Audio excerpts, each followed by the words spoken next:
అధికారంలో ఉన్న పార్టీలో చేరితే పరిహారం తనకి చట్టబద్ధంగా రావాల్సిన పరిహారం దక్కుతుందని ఒక వ్యక్తి ఇదివరకు వైఎస్ఆర్ కాంగ్రెస్ పార్టీ అధికారంలో ఉన్నప్పుడు అందులో చేరాడు. కానీ అక్కడ పరిష్కారం కాల.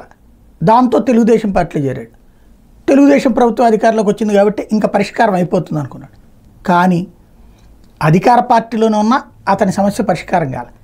చివరికి ఉరి వేసుకుని ఆత్మహత్య చేసుకుంటూ అతను పెట్టినటువంటి ఫైనల్ నోటే సంచలనమైంది.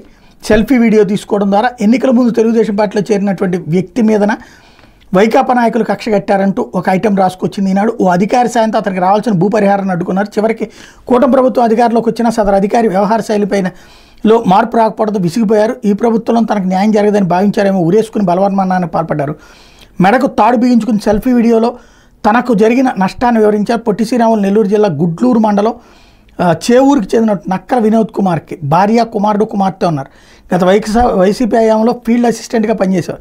వినోద్ స్వగ్రామంలో 5.47 ఎకరాల భూమి ఉంది. ఇవన్నీ రామాయపట్నం ఓడరేవుకు అనుబంధంగా పరిశ్రమల కోసం సేకరిస్తున్న భూముల జాబితాలోనే భూసేకరణకు గాను 1 ఎకరాకి 23.5 లక్షలు చెల్లించాలని నోటిఫికేషన్ జారీ చేశారు. అయితే అప్పటి ప్రభుత్వ విధానాలు నచ్చక వినోద్ ఎన్నికలకు ముందు చంద్రబాబు సమక్షంలో తెలుగుదేశం పార్టీలో చేరారు. దీంతో వైసీపీ నాయకులు అతని మీద కక్ష కట్టారు. 2.22 ఎకరాలు నష్టపరిహారం ఇవ్వకుండా 30 తిప్పలు పెట్టారు.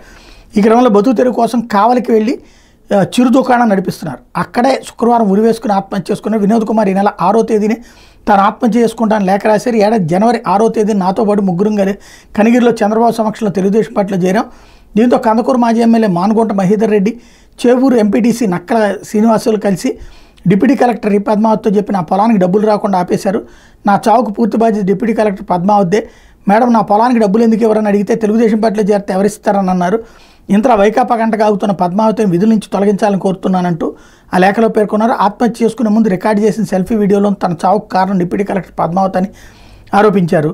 రామాయపట్నం ఓడరేవు దాని అనుబంధ పరిశ్రమల కోసం భూములు సేకరించేందుకు 2 ఏళ్ల క్రితం అధికారుల బృందాన్ని నియమిస్తే ప్రత్యేక డిప్యూటీ కలెక్టర్ పద్మావతిని భూసేకరణ అధికారినిగా నియమించారు. ఈ బాధ్యతలు చేపట్టినప్పటి నుండి రైతులతో వివాదాలు మొదలు కావడం, వైసీపీ నాయకుల అండతో ఆ పార్టీకి అనుకూలంగా ఉన్న రైతులకి పరిహారం చెల్లించేవాళ్ళు అన్నది ఫిర్యాదు. అదే నిజమైతే ఆ పార్టీలో ఉన్నప్పుడే డబ్బులు ఇవ్వాలి కదా. ఆ పార్టీలో ఉన్నప్పుడు కూడా డబ్బులు ఇవ్వలేదనినే కదా అతను వచ్చి తెలుగుదేశంలో జరిగింది ఈ ప్రభుత్వం వచ్చిన తర్వాత. కాబట్టి అక్కడ ప్రభుత్వం పాలసీ అవుతుంది. కాకపోతే పాపం ఈ సామాన్యులకి ఏం తెలుస్తుంది, అది అధికారులు తప్పనుకుని వీళ్ళ మీద వ్యతిరేకత పెంచుకుంటుంటారు.